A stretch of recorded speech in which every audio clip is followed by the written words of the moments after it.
Hello students, इस video में हम लोग ट्रिगोनोमेट्रिक रेशियोज के कुछ एंगल्स को फाइंड करेंगे। तो पिछले वीडियो में आपको बताया जा चुका है कि 45 डिग्री का एंगल जो ट्रिगोनोमेट्रिक रेशियोज होते हैं, साइन 45, कॉस 45, टेन 45 और जितने इसके अपोजिट जो ट्रिगोनोमेट्रिक रेशियोज होते थे 3, उसका हम लोग 45 डिग्री तक फाइंड किए थे। अब हम लोग इस वीडियो में ज्योमेट्रिकली प्रूव करेंगे, ठीक है, कि साइन 30 डिग्री और 60 डिग्री कितना होता है। ऐसे ही कॉस 10 और इसके जितने सारे और 2-3 ट्रिगोनोमेट्रिक रेशियोज होते हैं उसके हम लोग फाइंड करेंगे कि साइन 30 डिग्री और 60 डिग्री का उसका वैल्यू जो होता है वो कितना होता है। तो स्टूडेंट्स, चलिए हम लोग इसको सॉल्व करते हैं, इसको हम लोग प्रूव करते हैं। कैसे? जैसे यहाँ पे देखिए, हम लोग प्रूव करने जा रहे हैं कि थीटा का एंगल अगर 30 डिग्री हो या 60 डिग्री हो तो क्या होने वाला है। जैसे यहाँ पे स्टूडेंट्स हम लोग एक ट्रेंगल ले लेते हैं और ये ट्रेंगल जो होगा, ये ट्रेंगल हम लोग इसको बोल सकते हैं इक्विलेटरल ट्रेंगल। हिंदी में बोले तो इसको बोलेंगे समबाहु त्रिभुज। और समबाहु त्रिभुज ये ए बी सी यानी equilateral triangle A B C है, जिसके हम लोग साइड मान लेते हैं कि इसका साइड जो है वो ए है, ठीक है।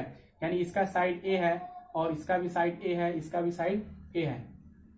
स्टूडेंट्स, यहाँ पे हम लोग मान लेते हैं इसका टोटल साइड ए है और यहाँ पर एक परपेंडिकुलर ड्रॉ कर लेते हैं ए डी, ठीक है। और जैसे ही परपेंडिकुलर ड्रॉ करेंगे तो हम लोग इक्विलेटरल ट्रायंगल पे जानते हैं, 9th क्लास में पढ़े होंगे कि इक्विलेटरल ट्रायंगल पे जब परपेंडिकुलर ड्रॉन किया जाता है तो वो परपेंडिकुलर जो लाइन होता है वो उस ट्रायंगल को, उस इक्विलेटरल ट्रायंगल को 2 भाग में बांटता है।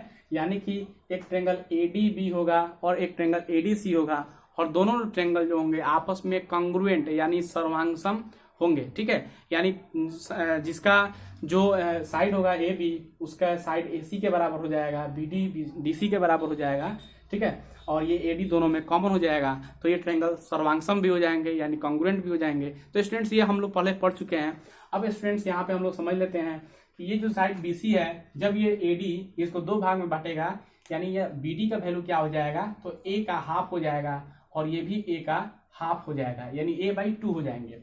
स्टूडेंट्स, अब हम लोग इसको सॉल्व कर लेते हैं। जैसे यहाँ पे AD का वैल्यू है तो AD का भी वैल्यू हम लोग को फाइंड आउट करना होगा, तभी जाकर के इसका सबका वैल्यू हम लोग फाइंड करेंगे। तो चलिए स्टूडेंट्स, इसको हम लोग फाइंड करते हैं। जैसे हम लोग पाइथागोरस थ्योरम जानते होंगे, राइट एंगल ट्रायंगल के बारे में जानते हैं। तो राइट एंगल ट्रायंगल एक फॉर्म हो रहा है जिसका नाम है ABD, ठीक है। आप चाहो किसी भी ट्रायंगल की बात कर लो, ACD की ले लेते हैं।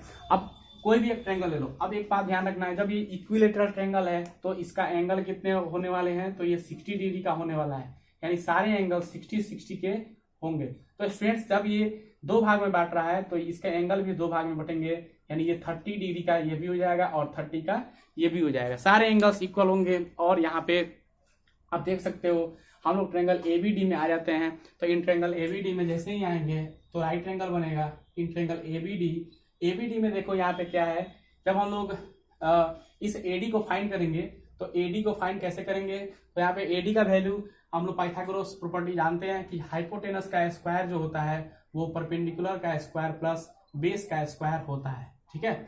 हम लोग को क्या निकालना है, यहाँ पर ये परपेंडिकुलर हो जाएगा तो परपेंडिकुलर जो एडी आप निकालोगे, एडी का स्क्वायर यानी एडी मतलब क्या, पी का स्क्वायर। तो इस बी को इधर कर दो, ट्रांसपोज कर दो तो साइन चेंज हो जाएगा यानी एच स्क्वायर ये माइनस बी स्क्वायर हो जाएंगे यानी हाइपोटेनस का स्क्वायर ए बी का स्क्वायर और माइनस हो जाएगा क्या, माइनस हो जाएगा इस बी डी के स्क्वायर के। तो स्टूडेंट्स, ये आप देख रहे हो, थोड़ा सा हम लोग इसको यहाँ पे लिख लेते हैं। तो यहाँ पे आप यहाँ पर हम लोग इसको लिखेंगे क्या, तो ए बी का स्क्वायर माइनस हो जाएगा किसके, बी डी के स्क्वायर के। अब बी डी के स्क्वायर तो यहाँ पे स्क्वायर हो जाएगा ना, स्क्वायर हटाओगे तो यहाँ पे रूट लग जाएगा। तो यहाँ पे प्लस माइनस का रूट आपको बताया गया था, प्लस माइनस का रूट होगा। लेकिन यहाँ पे जब हम लोग ट्रायंगल का साइड का लेंथ फाइंड करेंगे तो किसी भी ट्रायंगल में साइड का जो लेंथ होता है वो निगेटिव नहीं होता है, यानी कि यहाँ ये माइनस नहीं रहेगा, पॉजिटिव आएंगे, ठीक है। तो यहाँ पे आप देखेंगे ए बी का वैल्यू कितना है, तो ए का स्क्वायर हो जाएगा माइनस बी डी का वैल्यू कितना है, तो a/2 का स्क्वायर हो जाएगा। स्टूडेंट्स, अब यहाँ पे देखो, सबसे पहले इसका एलसीएम ले लेते हैं। तो A square minus A square by ये 2 का स्क्वायर हो जाएगा 4 और यहाँ पे एलसीएम लेंगे तो ये क्या होगा, अंडर रूट, यहाँ पे इसका एलसीएम लेने पे। तो स्टूडेंट्स, यहाँ पे इसको सॉल्व जब करेंगे तो यहाँ 4 और 1 का एलसीएम लेने पे आ जाएगा 4। तो 1 4 जाए यानी यहाँ पे 4 ए स्क्वायर हो जाएगा और माइनस यहाँ पे क्या हो जाएगा, केवल ए स्क्वायर हो जाएगा। अब इसको नेक्स्ट सॉल्व कर लेते हैं। तो यहाँ पे 4a² में से 1a² जाएगा तो 3a² हो जाएगा और डिवाइडेड बाई 4 हो जाएगा। थोड़ा सा हम लोग इसका स्क्वायर रूट ये निकालने जा रहे हैं। तो यहाँ पे √3a² है तो 3 इंटू a² है यानी a इंटू a, और ये 4 है तो 2 इंटू 2 हो जाएगा।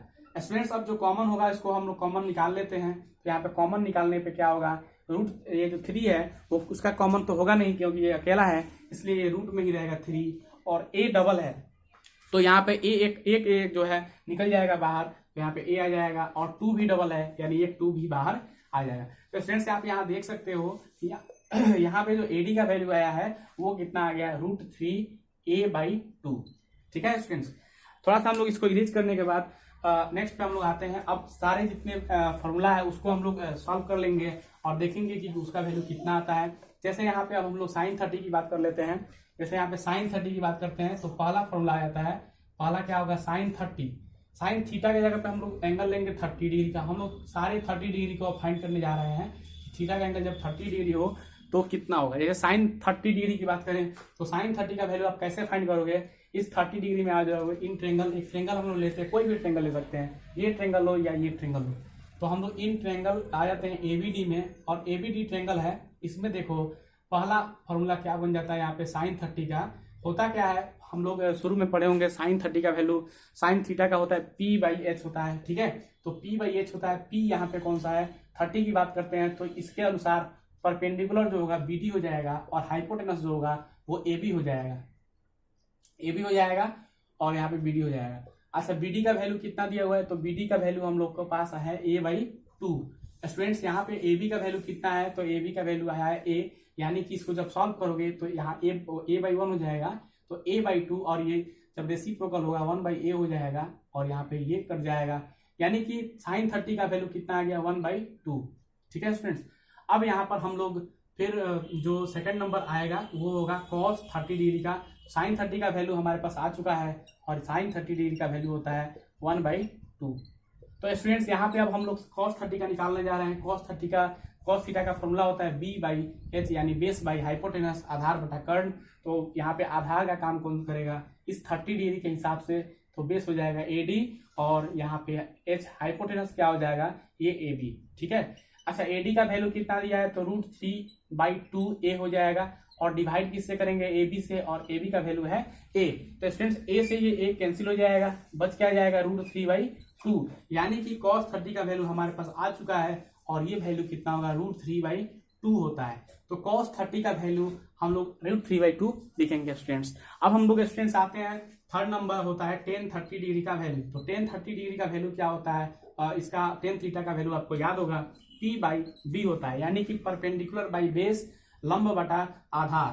तो यहाँ पे परपेंडिकुलर क्या है, इस 30 के डिग्री के हिसाब से हम लोग परपेंडिकुलर बोलेंगे तो BD हो जाएगा, और बेस जो बोला जाएगा AD हो जाएगा। तो स्टूडेंट्स यहाँ पे BD का वैल्यू कितना आ गया है, a/2 है, और इस AD का वैल्यू कितना है, तो √3a/2 है। ठीक है, अब थोड़ा सा इसको और आगे एक्सपेंड करते हैं, तो ये हो जाएगा 2/√3a, और यहाँ से 2 से 2 कैंसिल हो जाएगा, और a से a कैंसिल हो जाएगा 1 टाइम्स में, तो 1/√3 यहाँ पे आ गया। तो स्टूडेंट्स tan 30 का जो वैल्यू होता है वो होता है 1/√3। ठीक है, तो tan 30 का वैल्यू भी आ चुका है, यहाँ पे √3 आ चुका है। तो स्टूडेंट्स अब हम लोग इसके जो अपोजिट साइड जो होंगे, ठीक है, यानी अपोजिट जो टी रेशियोज हैं इसके, साइन का अपोजिट हो जाएगा कोसेक, ठीक है, कॉस का अपोजिट हो जाएगा सेक, और टेन का अपोजिट हो जाएगा कॉट। तो सारे इसके अपोजिट होने वाले हैं, या आप चाहो तो इसको ज्योमेट्रिकली भी प्रूव कर सकते हो। सारे एंगल्स आ चुके हैं। जैसे यहाँ पे अगर कॉसेक थीटा की बात करें तो कॉसेक 30 डिग्री जो होता है वो साइन 30 का उल्टा होता है, यानी कि रेसिप्रोकल होता है, साइन 30 का रेसिप्रोकल होता है। और हम लोग साइन 30 का वैल्यू अभी निकाल चुके हैं 1/2 होता है, यानी कि इसका जब हम लोग रेसिप्रोकल करेंगे तो ये 2 आ जाएगा। तो क्या ये सही है? ज्योमेट्रिकली भी अगर चाहो तो प्रूव कर सकते हो। मैं एक ही करूंगा, कॉसेक 30 का कर देता हूँ। जैसे कॉसेक 30 यानी कॉसेक थीटा डिग्री का थीटा का वैल्यू क्या होता है, हम लोग जानते हैं, याद होगा, h/p होता है। तो h क्या है, इसमें ab है, और p क्या है, तो इसका ad है। ठीक है स्टूडेंट्स, अब यहाँ पे इसका हम लोग hp यहाँ पे ad नहीं होगा, bd होगा। ठीक है, क्योंकि यहाँ पे 30 डिग्री के बराबर है तो इसके सामने ये bd आ जाएगा। तो स्टूडेंट्स ab का वैल्यू यहाँ पे आ चुका है a है, और bd का जो वैल्यू है, यहाँ पे bd का वैल्यू है वो है कितना, a/2 है। ठीक है, जब इसको क्रॉस मल्टीप्लीकेशन करेंगे यहाँ पे a/1 हो जाएगा मल्टीप्लाइड बाई यहाँ पे 2/a, ये पलट जाएगा तो यहाँ a से कैंसिल हो जाएगा 1 टाइम्स में, यानी 2 × 1 आ जाएगा 2। तो स्टूडेंट्स आप देख सकते हो यहाँ पे cosec 30 जो होता है 2 ही होता है, ये सही बात है। तो ऐसे ही आप sec 30 डिग्री का वैल्यू बता सकते हो कि इसका होता है 2/√3। जैसे क्या होता है 1/cos थीटा होता है ना, इसका उल्टा हम लोग अभी सीखे थे √3/2 होता है, जब ये पलटेगा तो 2/√3 हो जाएगा ये sec थीटा का। ठीक है, वैसे sec 30 डिग्री का। अब हो जाएगा एक और आता है cot 30 डिग्री, यानी कि ये क्या होता है 1/tan 30 डिग्री होता है ना, तो tan 30 डिग्री का वैल्यू हम लोग निकाले थे 1/1, ये हो जाएगा √3, यानी √3 आ जाएगा इसका वैल्यू। तो स्टूडेंट्स यहाँ पे देख सकते हैं कि cot 30 का भी वैल्यू आ गया, sec 30 का भी वैल्यू आ गया, यानी सारे ट्रिगोनोमेट्रिक रेशियोज के हम लोग 30 डिग्री के बारे में समझ चुके हैं। स्टूडेंट्स अब हम लोग 60 डिग्री के बारे में समझेंगे, यानी sec sin 60 डिग्री cos, यानी जितने ट्रिगोनोमेट्रिक रेशियोज हैं उसके 60 डिग्री का वैल्यू क्या होगा। तो स्टूडेंट्स यहाँ पे जैसे हम लोग पहला आता है कि साइन 60 डिग्री का वैल्यू फाइंड आउट करना है तो क्या करेंगे, तो साइन 60 डिग्री के लिए यहाँ पे हम 60 डिग्री एंगल देख सकते हैं। तो 60 डिग्री के एंगल के सामने जो होता है वो परपेंडिकुलर हो जाएगा, यानी साइन थीटा का वैल्यू क्या होता है p/h होता है, p के सामने हो जाएगा ad और h के सामने हो जाएगा ये ab। ठीक है, p का वैल्यू यानी परपेंडिकुलर का वैल्यू दे चुका है √3/2a और ab का वैल्यू कितना है तो a है, तो a से ये कैंसिल हो जाएगा, यानी ये कितना आ जाएगा √3/2। तो साइन 60 डिग्री का वैल्यू आ चुका है कितना है तो √3/2। ऐसे ही स्टूडेंट्स हम लोग अब अगर cos 60 डिग्री का वैल्यू निकाले तो cos 60 डिग्री का वैल्यू कितना हो जाएगा, इसका फॉर्मूला क्या होता है b/h होता है, बेस बाई हाइपोटेनस यानी कि आधार बटा कर्ण। तो यहाँ पे b कितना दिया हुआ है, इसका बेस 60 डिग्री के हिसाब से, इस एंगल के हिसाब से बेस हो जाएगा ये BD और डिवाइड कर देंगे h यानी कि AB से, तो कितना आएगा BD का वैल्यू है a/2 और AB का वैल्यू है केवल a। इसको जब हम लोग रेसिप्रोकल करेंगे तो ये a/1 हो जाएगा, यानी 1/a हो जाएगा, a से ये कैंसिल होके 1/2 आ जाएगा, यानी कि cos 60 डिग्री का वैल्यू जो है 1/2 होता है, ये आप फॉर्मूला में निकाल चुके। अब हम लोग एक और आता है tan 60 डिग्री, तो थर्ड नंबर में आ जाते हैं tan 60 डिग्री का। इसको निकालना हो तो आप कैसे निकालोगे, तो tan 60 के हिसाब से p/b लिखेंगे, इसका फॉर्मूला होता है परपेंडिकुलर बाई बेस यानी लंब बटा आधार। तो p कितना दिया हुआ है इसका, तो इसके अनुसार p हो जाएगा AD और हो जाएगा AD हो जाएगा, और यहाँ पे बेस कौन सा हो जाएगा, इसके अनुसार जो बेस होगा वो होगा BD, है ना। तो परपेंडिकुलर यहाँ पे BD कितना दिया है √3a/2 और डिवाइड कर देंगे BD से यानी a/2 से, तो √3/2 हो जाएगा, और इसको जब क्रॉस मल्टीप्लाई यानी इसको रेसिप्रोकल करेंगे तो 2/a हो जाएगा, तो ये a से a कैंसिल हो जाएगा, 2 से 2 कैंसिल हो जाएगा 1 टाइम्स में, तो कितना आएगा √3 × a हो जाएगा √3 × 1 हो जाएगा √3, यानी कि tan 60 का भी वैल्यू हमारे पास आ चुका है और वो है √3। ठीक है स्टूडेंट्स, यहाँ पे आप समझ गए होंगे। अब ठीक ऐसे ही इसका जब हम लोग अपोजिट करेंगे, cosec sec और cot को निकालना हो तो ठीक इसका अपोजिट कर देंगे। जैसे sin 60 का वैल्यू दिया हुआ है √3/2, तो cosec 60 का हो जाएगा 2/√3, मतलब इसको हम लोग क्या करेंगे रेसिप्रोकल कर देंगे। cos 60 का अगर वैल्यू दिया है 1/2 तो sec 60 का वैल्यू हो जाएगा 2। वैसे ही tan 60 का वैल्यू √3 दिया हुआ है तो cot 60 का वैल्यू हो जाएगा 1/√3। तो स्टूडेंट्स आप यहाँ पे समझ चुके होंगे। अब हम लोग आते हैं किसके बारे में, तो 0 और 90 के बारे में समझेंगे। तो स्टूडेंट्स 0 और 90 के बारे में हम लोग ज्योमेट्रिकली प्रूफ नहीं कर सकते, क्योंकि ये एक एक्सियोम है जो ऑलरेडी प्रूवन स्टेटमेंट होता है ना, यानी ऑलरेडी इसको प्रूफ किया जा चुका है। इसको एक्सियोम को हम लोग प्रूफ नहीं करते हैं, ये प्रूवन स्टेटमेंट होता है। तो ये समझ लें आप लोग। जैसे साइन 0 की बात करें, साइन 0 डिग्री क्या होता है तो 0 होता है। ठीक है, cos 0 डिग्री क्या होता है तो इसका वैल्यू 1 होता है, और tan 0 का वैल्यू होता है, tan 0 डिग्री का वैल्यू होता है 0, और एक और होता है sec 0 डिग्री का वैल्यू, और वो होता है कितना, तो इसका वैल्यू होता है 1। ठीक है, तो यहाँ पे आप देख सकते हो साइन 0 डिग्री का वैल्यू आ चुका है, साइन 0 डिग्री का वैल्यू आ गया 0। ठीक है, cos 0 डिग्री का वैल्यू आ गया 1, और tan 0 का वैल्यू आ गया 0, sec 0 डिग्री का वैल्यू आ गया 1। तो स्टूडेंट्स यहाँ पे आप देख सकते हो। लेकिन एक बात और ध्यान दो कि और दो जो ट्रिगोनोमेट्रिक रेशियोज बच गए, जो कौन सा आ गया बच गया, यहाँ पे cosec बच गया, cosec 0 डिग्री और cot 0 डिग्री। इसका वैल्यू जो होता है ना वो अपरिभाषित होता है, यानी अनडिफाइंड होता है ये। ठीक है, इसका जो होता है वो अनडिफाइंड होता है, यानी इसको हम लोग डिफाइन नहीं कर सकते। ठीक है, इनफाइनाइट होता है। अच्छा स्टूडेंट्स, तो आप यहाँ पे 0 डिग्री का वैल्यू समझ गए। अब हम लोग 90 डिग्री की बात कर लें। ठीक है, तो स्टूडेंट्स हम लोग अभी बताएं हमको ये प्रूवन स्टेटमेंट होता है, इसको ज्योमेट्रिकली प्रूफ नहीं कर पाएंगे, नहीं करेंगे, क्योंकि ये एक्सियोम होता है, ये ऑलरेडी प्रूवन स्टेटमेंट होता है, ऑलरेडी प्रूव किया जा चुका है। ठीक है, पहले जो अब हम लोग ना साइन 90 डिग्री की बात करें तो साइन 90 डिग्री का वैल्यू कितना होता है, तो 0 होता है। स्टूडेंट्स यहाँ पे आप जितने 90 डिग्री ट्रिगोनोमेट्रिक रेशियोज के होते हैं इसको हम लोग फाइंड करेंगे। वैसे ही कॉस अगर 90 डिग्री की बात करें तो कॉस 90 डिग्री का वैल्यू होता है कितना, तो कॉस 90 डिग्री का वैल्यू होता है 0। ठीक है, वैसे ही अगर हम लोग कॉसेक 90 डिग्री की बात करें तो कॉसेक 90 होता है क्या, 1। ठीक है, तो ऐसे ही एक और यहाँ पे आप देख सकते हो, दो, ये दूसरा हो गया, ये तीसरा हो गया, चौथा आता है, एक और आता है, और वो होता है क्या, तो कॉट 90 डिग्री। ठीक है, कॉट 90 डिग्री का वैल्यू क्या होता है, 0। तो स्टूडेंट्स आप देख सकते हो यहाँ पे कॉट 90 जो डिग्री है इसका वैल्यू 0 है। तो स्टूडेंट्स हम लोग जितने सारे 30, 35, 60 डिग्री और 0 डिग्री, 90 डिग्री सारे एंगल्स थे उस सबको समझ गए हैं। तो अब हम लोग इसको क्या करेंगे, जो एक टेबल फॉर्म होता है और उस टेबल में जितने सारे ट्रिगोनोमेट्रिक रेशियोज के एंगल्स थे उसको हम लोग क्या करेंगे, लिख लेंगे। तो स्टूडेंट्स उसका भी एक ट्रिक है, अगर आप भूल जाओ, ठीक है, अगर आप उसको भूल जाओ तो आप कैसे लिख पाओगे, उस टेबल को कैसे फॉर्म करोगे, उसका भी ट्रिक मैं बताने जा रहा हूं। तो बहुत ही केयरफुली आप समझिए, और जितने स्टूडेंट्स हैं आप इस चैनल पे वो तो समझेंगे ही, और जितने आपके फ्रेंड्स हैं उसको जोड़िए, और जिससे उनको इसका लाभ मिल सके। तो स्टूडेंट्स हम लोग एक टेबल फॉर्म कर रहे हैं जिसमें सारे ट्रिगोनोमेट्रिक रेशियोज होंगे। तो चलिए टेबल फॉर्म कर लेते हैं, और यहाँ पर एक टेबल तैयार कर दिया गया है। तो आप देख सकते हो यहाँ पे जितने ट्रिगोनोमेट्रिक रेशियोज हैं, यहाँ पर हमने 3 ट्रिगोनोमेट्रिक रेशियोज को लिखे हैं, हमने लिखा है आप एक ट्रिगोनोमेट्रिक रेशियोज को का वैल्यू अगर फाइंड कर लो तो सारे ट्रिगोनोमेट्रिक रेशियोज जितने सारे हैं उस सारे का वैल्यू आ जाएंगे। कैसे आएंगे, जैसे देखो यहाँ पे क्या करेंगे, साइन थीटा का वैल्यू मान लो कि 0 का वैल्यू आपको साइन 0 कितना होता है ये नहीं मालूम है। ठीक है, ये भी हमको नहीं मालूम है। ठीक है, 60, 45, 30, 90 कोई भी नहीं मालूम है। तो कैसे मालूम करोगे, सबसे पहले आप 0 से लेकर के 0, 1, 2, 3, 4 यहाँ तक आप लिख सकते हो। सारे को 4 से डिवाइड कर दो। ठीक है, 4 से डिवाइड कर दो, तो यहाँ पे 4 से डिवाइड कर दिया गया सारे को। ठीक है, अब सारे में रूट लगा दो ऐसे, तो रूट लगा दिया गया, रूट भी लगा दिया गया है। ठीक है, अब थोड़ा सा इसको सॉल्व कर लेते हैं। तो 4 से 4 कटेगा 1 टाइम्स में। ठीक है, यानी 1 का स्क्वायर रूट खुद 1 हो जाएगा, यानी साइन 90 का वैल्यू 1 हो जाएगा। ऐसे ही रूट 3/4 है, इसको सॉल्व करो तो रूट 3 का पेयर नहीं लगेगा, यानी रूट 3 अंदर ही रहेगा और 4 बाहर आ जाएगा, इसका स्क्वायर रूट हो जाएगा 2।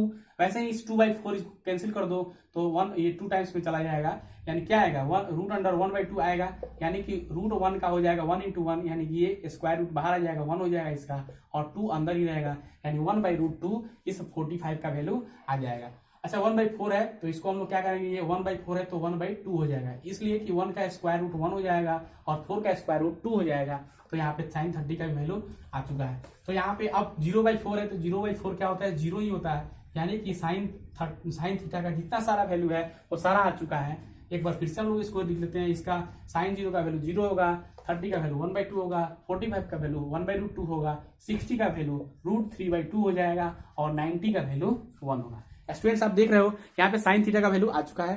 थोड़ा सा अब हम लोग कॉस थीटा की बात कर लें, तो कॉस थीटा का वैल्यू बहुत ही आसान है। आप जो ये 0 से लेकर के लिखे हो इसको अब हम लोग थोड़ा सा इधर से लेकर के लाइन से लिख देते हैं। तो 1 है, उसके बाद क्या है, √3/2 है, उसके बाद क्या है 1/√2 है, उसके बाद क्या है तो 1/2 है, और उसके बाद 0।